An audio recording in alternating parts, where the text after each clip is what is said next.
Rand Herbert has a little comment on the side. It is interesting to note that this is the second time Mr. Greenwood has tried to run for Commissioner of Sportsmanship. I believe this exemplifies the high competitive spirit showed by the students here at Piedmont High School. His enthusiasm is also showed by his playful jests aimed at the student body. Back to Cliff. Here's a flash news bulletin. John Oppenheimer, in the face of the stiff opposition thrown up by Mike Greenwood, has withdrawn his name from the race. Sylvia, this is a development. Mike who? Thank you, Sylvia. In a surprise move, the name of Scott Pressman was brought before the members of the delegation here today. Back to Cliff. Yes, Rand, this is a surprise. Now here's Sylvia with a behind-the-scenes report on the rivalry that is apparently developing between the Hutchinson and the Killian delegation. Although both the Killian and Hutchinson delegations have declined to sing before the honorable members of the convention, another rumor has spread that a private group will hear both delegations immediately following the convention. However, it is not known why, to this news team, the press is not invited. Back to Cliff. Thank you, Sylvia. And now here's Randy with a nostalgic note.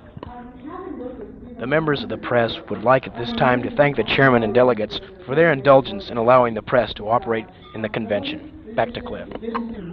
Well said, Rand.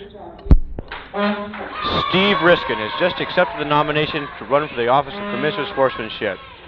From here, it looks as if Mr. Riskin will be able to carry much of the sophomore vote. We'll have to wait to see how this develops. Rand, how do you see this standing room only crowd that is here viewing the convention proceedings this afternoon?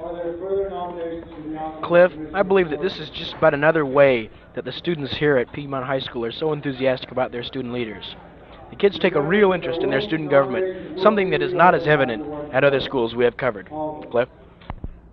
And as we move into the roll call vote of the delegations, we see that Roy Andrews, Mike Greenwood, Steve Riskin, Larry Franks, Scott Pressman are all in the race for this position of Commissioner of Sportsmanship. We'll keep you posted as it develops. It's going to be a tough decision for Dave Kistler's CPs to decide on merely one outstanding delegation here this afternoon. Now here's Sylvia with the latest unconfirmed rumors as to who is holding down the leading position in that race.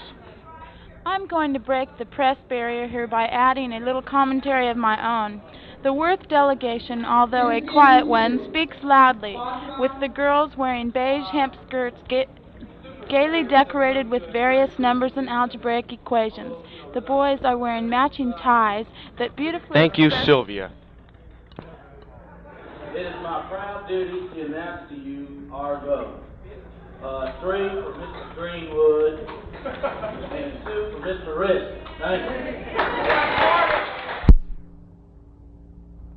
Thank you, Griff Adams, for a voice from the past.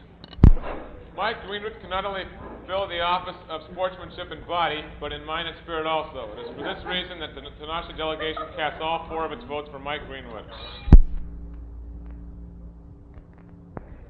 And as the votes keep piling in, it looks like it's boiling down to a race between Mike Greenwood and Steve Riskin.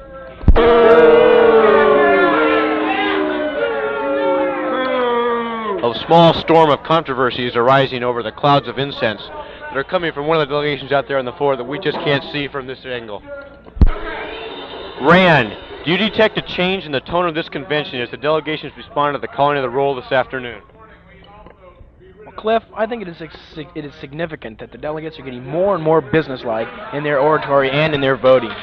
Cliff? It looks like this could be a continuing trend, Rand. We'll have to see how the afternoon progresses. Back to the storm of controversy over the incense. And I ask the audience, please do not participate in the vote. This is strictly for the delegates to vote on Hutchison. Lucas Gutentag is currently engaged in polling the convention as to the propriety of incense and its effect upon the members' delegates. We will soon have a voice vote. Let's vote on the topic at hand. All those in favor of removing the incense and anything else which smells strongly, please say aye. Opposed? Division! You heard it, folks, first on KPHS. a division of the House has been called. At this point, a division has been called, which will require a standing vote from each one of the delegates, who will stand and state and air their opinion. Delegate Gary Keene from the Tenasha delegation has brought to the attention of the chairman and convention that any burning in a school building is in violation of the school code. Mr. Gutentag, upon checking this out with Mr. McLean, has ordered the incense extinguished. That would include Doug Tyler, also of the Tenasha delegation, has just moved to drop the bottom 3 names from the list of names to be submitted to the ballot for the Office of Commissioner of Sportsmanship, leaving the names of only Mike Greenwood and Steve Riskin on the ballot. Apparently, the motion has been defeated by the delegates to this convention. Here's Rand Herbert with a little sidelight on the incense incident. The controversy that has been brought up over the incense has brought up an interesting legal point. Is the burning of incense in school legal? The convention was asked to decide the burning question. Mr. McLean gave his opinion on the matter, and it was decided that the incense was to be extinguished. Thank you, Rand. In a surprise move, Gary Beeler has been nominated from the floor for the Office of Commissioner of Sportsmanship. His name will go before this convention now, along with those of Mike Greenwood, Steve Riskin, and Scott Pressman for consideration. Now here's Sylvia with a fashion flash. A few changes since this morning's session. Barry Borden has taken off his wig, Don Mulford has discarded his jacket and loosened his tie, and John Jarvis of the Alvis Japanese delegation has added a striking blue and orange coolie hat. Thank you, Sylvia. As the convention goes on, it is interesting to note that more and more of the delegations are passing their vote to obtain more time to deliberate on the choices. This shows a more responsible outlook as to where their votes go. Back to Cliff. Thank you, Rand, for the keen insight. Here are the results from the second round of balloting. Gary Beeler has been dropped from the names to be put on the ballot, leaving the decision to be made between Mike Greenwood, Steve Riskin, and Scott Pressman. Here's Sylvia. Bob Stetson of the Wax Stick delegation's lab glasses appear to be fogging up with anger as he and the Hutchison delegation continue to feud. Yes, Sylvia, I would tend to agree with you, as a three-way feud seems to be developing between the Wax Stick, the Hutchison, and the Killian delegation. It looks as if these three will be right there in the battle for the best delegation award of this convention. As the day wears on, many of the delegations seem to be getting fidgety, and on more than one occasion, Delegate Doug Tyler has advised the chair to cut the chatter and play ball. How do you see this transformation, Rand, during this lull in the voting? As time goes on, tempers grow short. The delegates were told that they were possibly going to remain until 5. At this time, the delegates are getting tired of the long procedures of the convention. However, the best is yet to come. Cliff?